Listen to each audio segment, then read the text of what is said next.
Bună ziua și bine v-am găsit la un episod pe acest canal. Cu voi este Alex007 și azi o să ne jucăm Brawl Stars și o să vă arăt și s-ar putea băga și un nou update de pe Brawl Stars, cum ar fi 3 skinuri pe PM, și un skin nou nouț s-ar putea băga pe PM. Acum, să vedem dacă se bage skinurile astea sau dacă nu o să se bage. Da, eu aș vrea să se bage skinurile astea pe M, pentru că dacă vă puteți uita, o să vedeți că pe M nu are skin. Dacă vă uitați,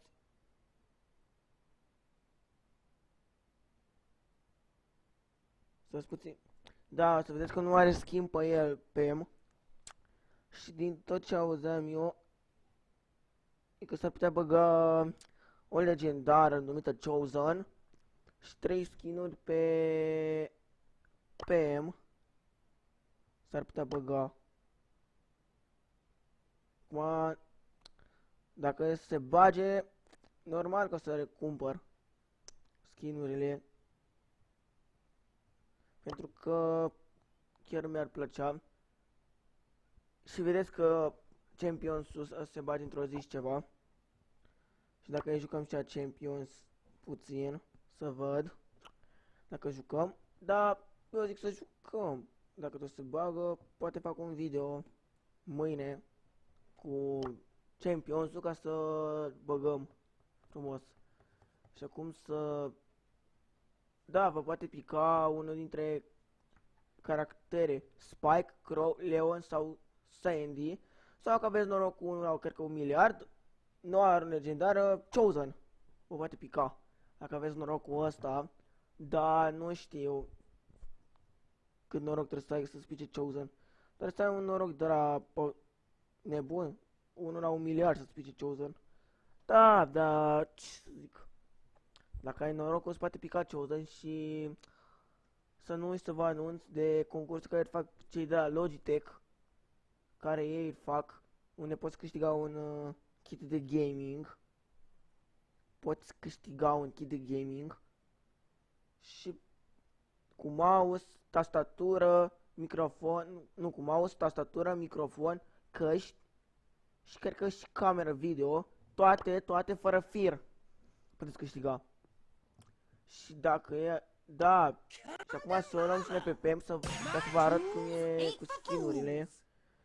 Și în ce văd eu, în primul skin va avea, cum să zic eu, va avea tatuajul cu o fantomă pe umăr, cum o are aia cu inima, doar că o fantomiță, un cerc, care va fi tăiat cu X-ul. Va fi. Și va fi toată îmbrăcămintea ei albastră, tubul din spate la portocaliu va fi gen negru spre gri și chestia de care ține pe că să tragă, aia albastră, va fi tot ceva puțin gri jos la tub și toată neagră. Și tot părul ei va fi maro. Va avea tot părul maro. În următorul skin, în loc să aibă asta cu care trage ea, va trage cu minigun. În loc de furtun, va avea muniția de minigun. Jos va avea minigun în loc de chestia care trage. Și va avea, din câte știu eu, pe umăr, va avea haine, nu va mai fi în tricou. Și va avea un star power, parcă pe tricou va avea. Dar și dita mai cureaua și părul cred că ceva cam a lui Jesse, parcă. Sau nu mai știu, avea cineva părul ridicat în sus, parcă Rosa. Că va avea puțin păr cu Rosa, parcă nu știu sigur. Da, un skin mișto, ce să zic. Și văd că al treia skin este cu... Nu știu dacă v-ați uitat la filmul aia, cu 4 bărbați, cred că și o femeie, care vânau fantome. În care mereu cu mașina și vânau fantome. Așa să aibă fix semnul ăla de pe mașina aia, va avea pe un tatuaj pe umăr, unde va avea o fantomă. Va avea un cer pe umăr, unde va fi băgată fantoma, care va fi tăiată cu un semn oblic, ca și când ar fi interzisă fantoma. Aia din spate tubul va fi gri gri tot. Hainele ei de la gât în bluza și pantalonii vor fi gri și pantofii vor fi negri. Iar părul va fi la fel, roșu și aia de jos va avea gen un prinzător de fantome, cred că va avea un prinzător de fantome. Sunt curios cum face cu prinzătorul de fantome, la aruncă și prinde un player înăuntru și dă damage sau prinde puțin înăuntru și apoi dă drumul afară, gen că îi dă damage. Și seamănă puțin cu primul caracter, cu primul skin pe Piper care v-am zis eu, doar că ăla nu are, doar că ăla e cam identic cu ăsta. Singura chestie e că are altă fantomă pe umăr și că are părul gri și e îmbrăcată și are bluza, pantaloni albaștri și pantofii maro. E puțin diferită, dar eu cred că mai mult la așa pe ăsta cu aruncător de fantome, că mi se pare fain. Și văd că se mai adauge Chosen, care are un singur star power, care trage la fel ca Bibi, din ce văd când trage normal, și apoi când ultimata lui, cred că, cum să-i zic, cred că ultimata o dă înapoi și cred că star power-ul lui îl face să ducă bățul înainte în player, să-l omoare, nu știu ce să zic, cred. Și mai e Legendary Box, care o să faceți, să farmați la eventurile astea, vreo 100.000 de token doubler. Deci, extrem de mult. Va trebui să farmați. Da, nu știu ce să zic. Că chiar mult, ăsta să farmați 100.000 de ăsta de token doubler. Cred că îi faci într-un an 100.000 de token doubler. Ce ești nebun? Într-un an cred că îi faci. Și nici atunci nu cred că îi temi de făcut. Cei de la Brawl Stars nu știu ce să facă și ce nu o să facă. Dar sunt curios ce vor face cei de la Brawl Stars. Da.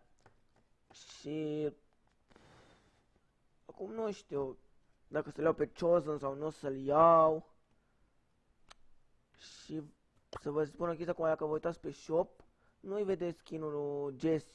Să vedeți la Leon, Koala, Nita, Bull, Berry, Pic, Rico, Poco și tot Berry. Și Bull din nou. Și nu se vede și skin-ul lui Pam, pentru că încă nu s-a băgat și nu știu dacă a avut vreodată Pam un skin de ăsta. Că de când mă știu, n-a avut. Și am început jocul ăsta când nici Leon n-avea skin, nici Leon n-avea skin, nici Poco n-avea skin, parcă când am început eu jocul. Ce nu mai avea skin? Mai avea e unul care când am început eu jocul avea deja 4-5 skin-uri pe el. Ești nebună? N-ai, bă, acum n-ai să ai 4-5 skin-uri deja puse pe acel brawler. Ia mă rog. Vedeți că Bibi are Bibi băta și el are bățul de Shaolin, care e înalt, bățul lui e înalt, ca să zic eu așa, cred că de la picioarele lui Bibi până la 3 deasupra capului ei. Este înalt bățul ăla, cred. Asta nu știu, dar cred că e înalt. Acum rămâne de văzut ce să facă ăștia de la Brawl Stars sau nu. Dar caracterul ăla cu Pam, skin-ul pe Pam, Gena Mirar, o să aibă părul cam ca combinația părului Rosa și al lui Bibi, care o vedeți acum pe ecran. Cred. Asta nu știu. Și să nu uit să vă mai spun de concurs. Nu e cine știe ce, dacă vreți să deveniți un gamer adevărat. Nici cine știe ce, dar eu nu m-am băgat, să zic. Asta e că să văd de cum mă bag, dacă mă bag sau nu să fac. că nu știu sigur dacă mă voi băga sau nu. Încă mă gândesc. Dar sper, poate mă bag, cine știe, să văd. Și nu uitați să dați un like, și dacă sunteți nou, nu uitați că dacă sunteți nou pe canal, să vă abonați, să dați un like. Și dacă vreți să vadă și prietenii voștri, nu uitați să dați și un share pe acestui video. Și vreau ca hashtag-ul de azi să fie hashtag chosen. În comentarii vreau să băgați hashtag chosen. Vreau să băgați. Cred, da, hashtag chosen. Da, vreau să zic că hashtag, dar nu cred. Da, că aș fi vrut să pun, nu știu dacă sună mai bine, hashtag skin Piper a putea 3-a. Gen că se bage 3 skin-uri și de asta. Dar mai bine hashtag chosen. Și rugați-vă să se bage chosen. Mi se pare oarecum un caracter destul de bun. Nu zic nu. Și tot v-am mai văzut un youtuber că s-ar putea, că zicea el că se adauge un skin cu de 2 ori, cred că mai mare și mai masiv decât ăsta Frank. Și cu un buzdugan în loc de bâtă. O să aibă buzdugan legat de lanț și cu care să dea el pe jos. Și s-ar putea el să fie mai puternic decât Frank. Dar rămâne de văzut cât de mare sau masiv o să fie Frank. Și nu știu. Să nu uit să vă pun și poze cu ăștia 3 caractere, cu caracterele astea. Dacă nu v-am pus deja înainte pozele, trebuie să văd dacă le-am... Știu că eu le-am pus parcă înainte pozele, dar nu. Să nu uit să vă pun pozele pe ecran ca să le vedeți și voi mai atent și să vedeți că e vorba despre asta. Da, cum are Frank băta, așa are aia buzduganul legat de lanț. Și am văzut că e mai mare de 2 ori mai mare decât Frank. Sau mai masiv decât Frank. Și asta e o combinație a părului lui Ems sau a lui Bibi. Ceva de genul, cred că părul lui Bibi, freza lui Bibi combinată cu freza lui Ems o va avea. Cred, nu știu, să vă zic sincer. Cred. Și eu zic că da. Va fi un update oarecum ciudat, dar pe de altă parte și mișto. Cred că va fi. Acum am văzut că cei de la Brawl Stars când promit un update chiar se țin de cuvânt și chiar îl bagă. S-ar putea pe viitor să bage update-ul. Și chiar îmi place ăștia de la Brawl Stars pentru că se costumează mereu în skin-uri, în tot felul de nebunii. Abia și să văd pe unul dintre producătorii jocului Brawl Stars costumat în Chosen. Chelios, frumos, ninja cu bățul. Ar fi o nebunie, sau unul costumat în femeia aia masivă, de 2 ori mai masivă decât Frank și cu buzduganul lipit de lanț.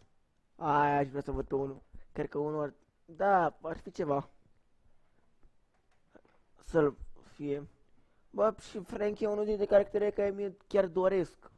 Dar n-am apucat să le iau pe ăsta. Și să nu uit să vă spun de concurs, că tot am lungit-o așa și v-am zis la început de concurs. Cei de la Logitech lansează un concurs în care 1. Încarcă un material video pe unul dintre canalele tale Twitch, YouTube sau Facebook care explici celor care te urmăresc cum ești tu fearless în jocul tău. 2. Asigură-te că folosești în povestea ta cuvintele cheie Fearless, Light Speed, Logitech, Wireless, fără fir și Gaming. 3. Descarcă seturile disponibile ca să-ți iasă cel mai wireless video de câte ai văzut. Există?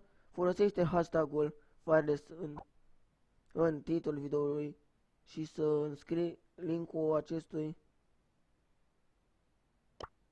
aici. Și o să vă mai spun mai multe după ce o să se termine video, că o să vă pun un video aici pe ecran unde să vedeți mai bine cum e cu concursul și ce înseamnă cu concursul și alea, că poate voi mă întrebați, bă, Alex, ce concurs e ăsta? Sau ce trebuie să faci tu în concursul ăsta? Că nu înțeleg. Sau cum adică Fireless, că nu știu ce e aia. Da, așa am zis și eu la început că nu știu ce e aia, dar după ce am văzut video am înțeles mai bine, așa că spor la vizionare. O să vă las acum video pe canal, aici o să vi-l pun. Și ce să zic, spor la vizionare și sper să vă placă videoul meu.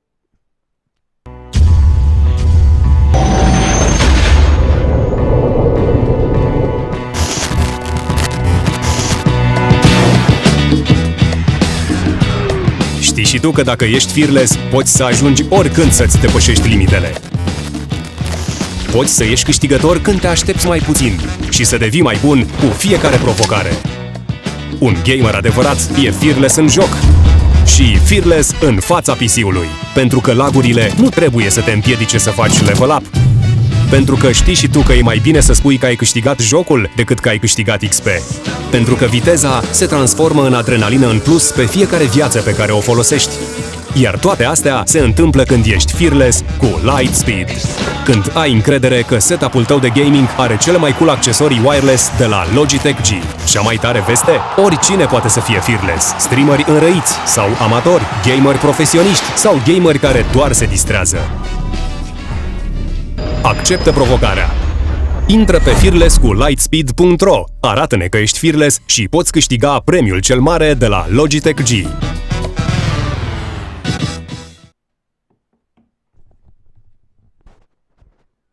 Și cum s-a părut videoul? Eu zic interesant. Da, și chiar dacă ești un youtuber mai slab, ai putea să te bagi. Că poate, cine știe, vrei să devii gamer sau ceva. Nu știu.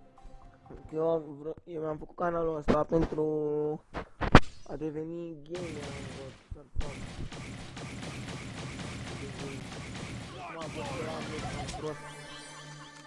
Nu știu cum am avut pe cu Google, deși am netul cam prost. Asta mă întreb.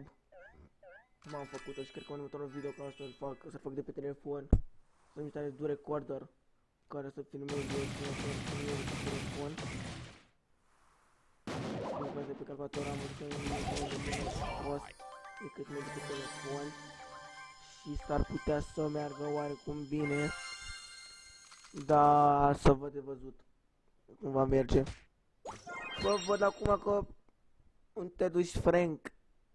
Băi, bă, ce e asta? Iar nu s-a blocat netul. Finale să fie de net idiot. Dar acum îmi vine să bag telefonul praf și să arunc la gunoaia. Cum îmi vine? Știi cum? Îmi vine să-l iau și să arunc pe fereastră. Dar eu nu fac așa ceva. Acum așteptăm să vedem. Oare va merge netul sau nu va merge? Dacă tot nu va merge netul ca în condițiile astea, eu ce v-am zis? M-am arăt în primă că n-aș fi putut în mod normal duel, pentru că are pușca aia, aș fi omorât fără nicio problemă pe primul, dar pentru că în cauza netului m-a omorât el pe mine. Și cum am zis, cred că o să mă joc de pe telefon jocul ăsta, o să mai fac niște videouri.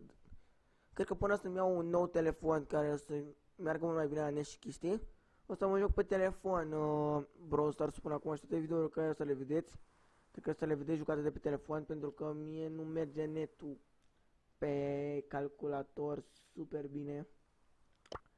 Și nu știu. Și acum să văd că am mai pornit încă o dată meciul.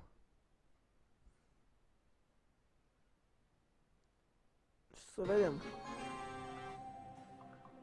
Că l-am pornit fain frumos. Sper să meargă netul. Bă, ce să zic. Deja era să mă omoare Rico. Sau Ricoșeu, cum știați voi când s-a lansat Brawl Stars. Ce să zic, că deja m-a omorât Rico. Da, e ceva. E prost te joci cu netul. Așa, da. Scuzați-mă că vedeți voi toate aia, dar încerc eu toate șmecherile să meargă netul. Vedeți și voi cât mă chinui. ca să meargă mie netul. Deja m-a scos. Și mult nu cred că o să mai joc. Chiar că mult nu o să mai joc. Ce o să mai joc eu ca să-l fac pe tic. O să joc pe telefon ca să-l fac pe tic. Și să joc mai mult cu tic să văd. Chiar vreau să am niște diamante, vreo 11 diamante și vreau să le cheltui, cred că pe tichete. Ca să... Nu am acum 10 diamante ca să... Gen să le cheltui pe... Vedeți că mai am super puțin și pot să-l fac pe tic să-l iau. Aș fi vrut un episod de azi să-l iau, dar nu cred că o să reușesc să-l iau din cauza netului care l-am eu prost. S-ar putea să nu reușesc să le iau pe tic în episodul de azi. Dar nicio grijă, în episodul nicio grijă, oricum o să mă joc eu off camera, o să mă joc eu când... După ce termin filmarea, să mai bag eu vreo 5-6 meciuri așa de Brawl Stars, în care o să rup jocul în două, adică să rup telefonul în două ori cât o să mă joc. Ca să pot să le iau pe tic și să mă joc cu tic. Ce înseamnă asta e că în episodul viitor o să vedeți pe tic. În episodul viitor. Și s-ar putea ca în episodul viitor să pot să mă joc și Champions-ul și să mă pot juca și ăla cu roboți ca să-mi apar safe-ul sau care... Eu aș vrea mai mult să mă joc ăla care apăr safe-ul, care să apăr safe-ul aș vrea să mă joc mai mult. Pentru că oarecum e mult mai bun ăla în care tu cu încă 3 player trebuie să vă apăra safe-ul acolo. E super bun și chiar merge super bine ăla și faci multe token double să facă vreo 800 de token double. Cel mai mult am făcut 800 de token double-uri. Mai aveam timp și făceam 1000 de token double-uri. Ce înseamnă când faci 800 de token double, adică ai făcut 12 chesturi dintr-un foc, dar dintr-un foc ai făcut 12 chesturi. Dar pentru că o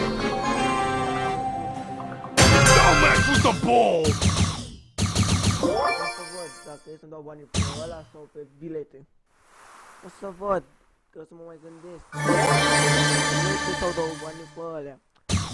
Not funny!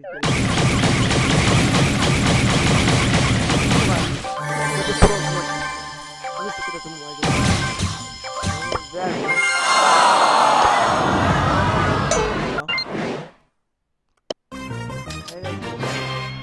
Nu e într-o cea mai bună stare jocul ăsta You wanna brawl? încât să mă joc eu. Nu știu cu ce caracter să mă mai joc, dacă să-mi schimb. Nu cu ăla, am pus pe acolo doar așa ca să pară mai șmecher. Că eu am Star Power, primele mele 2 Star Power-uri care le-am luat dintr-un box, dintr-un de la, nu Benga Box, dintr-un nu mai știu cum se numește, dintr-un big albastru, dintr-un da, mi-a consumat toate punctele de Star.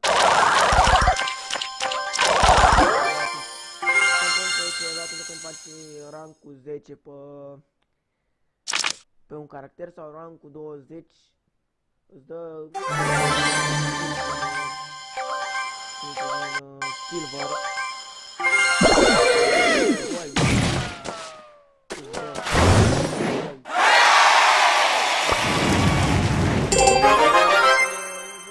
Deja avem 8 trofee.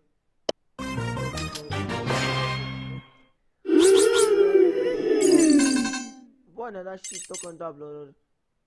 10 token double-uri. Eu zic că e bine, deschidem cred că și un chest în episodul de azi. Bă, nu știu dacă deschidem sau nu în episodul de azi un chest. Să văd. Că netul nu e în favoarea mea. E tocmai opusul meu. Nu vrea să mă las să joc. Nu vrea să mă las să le iau pe tic. Vedeți ce v-am zis? Nu mă las să le iau pe tic. Nu mă lasă. Vedeți?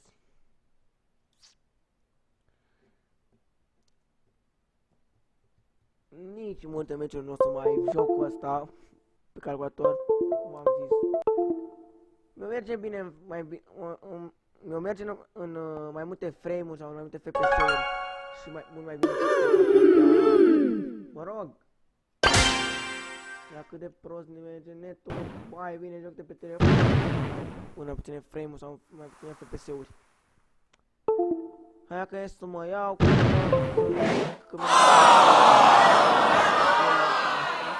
ce v-am zis, nici n-am început meciul, că deja Tic sau primul, nu mai știu cine, m-a atacat, sau nu, direct Bo ăla, direct a sărit pe mine, mi-a dat 2 rachete de alea și știi că m-a omorât. Asta e prost când încep meciul și nu ai net. Mai e cum mai e, că ai 3 castele și ai 3 șanse de a câștiga. Mai e cum mai e, da, așa în Brawl Stars, dacă îți dau 2, te-am omorât și ce 3 șanse de câștig mai ai. Naibii. Mi-a trebuit și mie în Clash Royale să pierd netul, dar dacă am de ce momentul când îmi pierdeam netul, odată știu că am pierdut, când am pierdut netul, am și pierdut meciul, dar o altă dată când am pierdut netul, am câștigat meciul. Știu. Chiar foarte prost când îți pierzi meciul într-un joc de ăsta, mai ales cum e Brawl Stars-ul. Da, vedeți că aici am făcut o nebunie. Nu știu cum m-am așezat pe tastatură cu mâinile. De s-a întâmplat asta. Hai, dubla 2! Tot cu Tara. Jucăm dubla 2.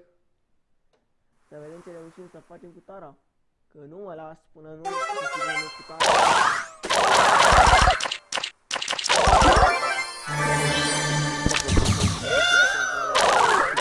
Sau următor, chiar că să mă las. Nu vedeți cât de îngrozitor merge netul.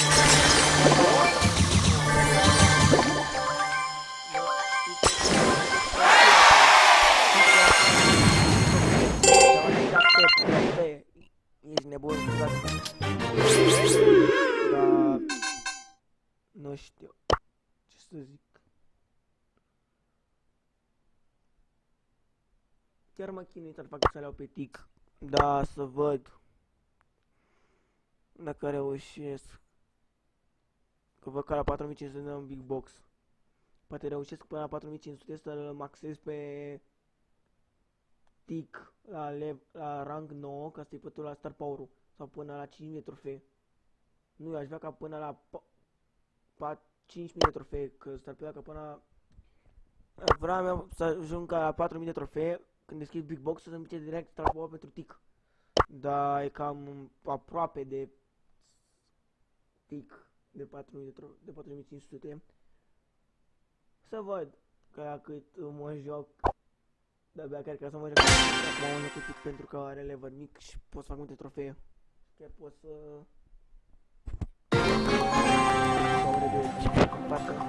Nu pot să dau bombele alea, spate, dreapta, stânga. Și nimeni să nu stară pe mine să mă omoare. Și dacă în ce parte ar veni, dreapta, stânga, față, spate, pe oriunde ar veni, iar tot mort ar fi, pentru că ar muri. Da.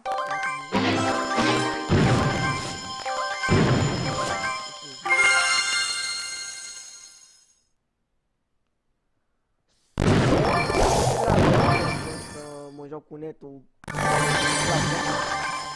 vă gândiți că eu am până pe nete 3 lei. Sau nu vă gândiți că am doar pe netul meu 3 lei. Că de asta merge foarte prost. Nu.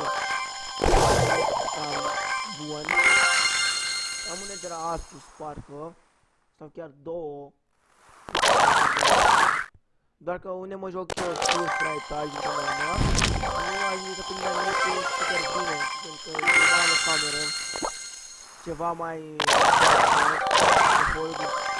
ușor în fața și-a dreapta, și de acolo mai să vedea cu bine, să merge super bine. Dar mi-am pus eu un amplificator de ceva de net.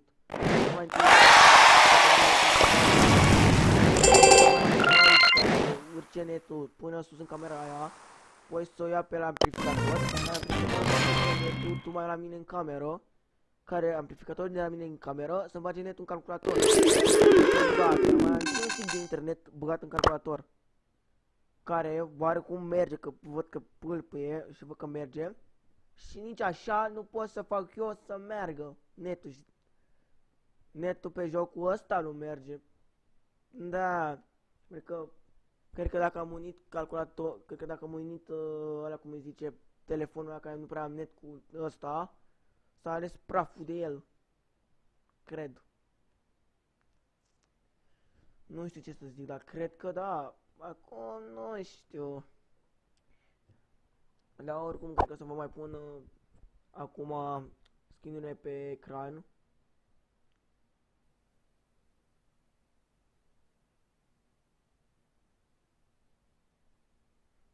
Și cum acum cred că să vă mai pun skin-urile pe ecran ca să le vedeți fain frumos tot ce vreți. Să vi le pun. Și să nu uitați să vă abonați. Și nu uitați dacă sunteți noi pe canal, abonați-vă. Dați un like.